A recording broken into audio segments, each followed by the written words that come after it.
അപ്പോൾ ഇന്ന് നമുക്ക് കുറച്ച് നേരത്തെ വർക്ക് കൊടുവള്ളി KCB ഉണ്ടായിരുന്നു കേട്ടോ. അത് കഴിഞ്ഞ് നമ്മൾ ഇറങ്ങി തിരിച്ചു വരുമ്പോൾ ഫ്രണ്ടിനെ വിളിച്ചു കേട്ടോ. അപ്പോൾ അവളെ വീടിൻ്റെ അവിടേക്ക് പോയിട്ടിരിക്കുകയാണ്. അപ്പോൾ പോണ വഴിക്ക് ഇതാക്കുന്ന ചെറിയൊരു റോഡിലൂടെ ഫുള്ള് വെള്ളം ഒഴുകി പോകുന്നത് കണ്ടു. അങ്ങനെ ആളെടുത്ത് എത്തിയിട്ടോ. ആൾ വർക്ക് അറ്റ് ഹോം ആയിട്ട് ചെയ്തുകൊണ്ടിരിക്കുകയാണ്. അപ്പോൾ അതിൻ്റെ ഇടയിൽ ഇവിടെ അടുത്തൊരു ഇല്ലുണ്ട്, നമുക്ക് അവിടെ പോകാമെന്ന് പറഞ്ഞിട്ടാണ് പോകുന്നത്. ഏകദേശം 300 വർഷത്തിലേറെ പഴക്കമുള്ള ഒരു ഇല്ലാണ് കേട്ടത്. പിന്നെ അവിടുത്തെ ആളുകളൊന്നും അവിടെ ഇല്ല, പിന്നെ പണിക്കാരാണുള്ളത്. അതുകൊണ്ട് നമുക്ക് ഉള്ളിലേക്ക് കയറാൻ പറ്റില്ല. എന്നാലും പുറത്തുള്ള കുറേ ഭാഗങ്ങൾ നമ്മൾ പഴയ സർഗം എന്ന് പറഞ്ഞ സിനിമയും ആലഞ്ചേരി തമ്പ്രാക്കം എന്ന് പറഞ്ഞ സിനിമയൊക്കെ ഷൂട്ട് ചെയ്തത് ഇവിടുന്ന് കേട്ടോ. എൻ്റെ കൂടെയുള്ള ആളെ വീടിൻ്റെ ഒരു ജസ്റ്റ് 300 മീറ്റർ അപ്പുറത്തായിട്ട് ഇല്ല. ഇവർ ഈ വിഷുവിനും ഓണത്തിനൊക്കെ ഫോട്ടോഷൂട്ടിന് പിടിക്കാണ് വരലെന്നാണ് പറഞ്ഞത്. ആള് വർക്കിൻ്റെ ഇടയിൽ നിന്ന് പോകുന്നതായിട്ട് തന്നെ പെട്ടെന്ന് തിരിച്ചു കൊണ്ടാക്കിയിട്ടു. നമ്മൾ തിരിച്ചു പോകുന്നത് മാവൂർ റോഡിനാട്ടോ, കോളിയർ ഫാക്ടറിൻ്റെ അതിൽ. ഈ വീഡിയോ ഒക്കെ നമ്മൾ മുൻപ് ഇൻസ്റ്റാഗ്രാമിൽ ചെയ്ത് അത്യാവശ്യം നല്ല റീച്ച് കിട്ടിയുള്ള സ്ഥലമാണ്. തിരിച്ച് ഓഫീസിലൊക്കെ റെസ്റ്റ് എടുക്കുമ്പോഴാണ് നമ്മൾ മേടിച്ച വണ്ടീൻ്റെ നമ്പർ പ്ലേറ്റ് റെഡി ആയിട്ടുണ്ടെന്ന് പറഞ്ഞ ഷോറൂമിൽ നിന്ന് വിളിച്ചു.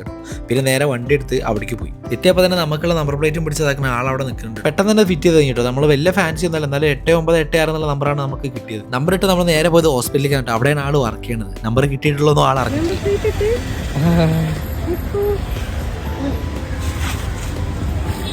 അപ്പം ഇനി അടുത്തൊരു വീഡിയോയിൽ കാണാം.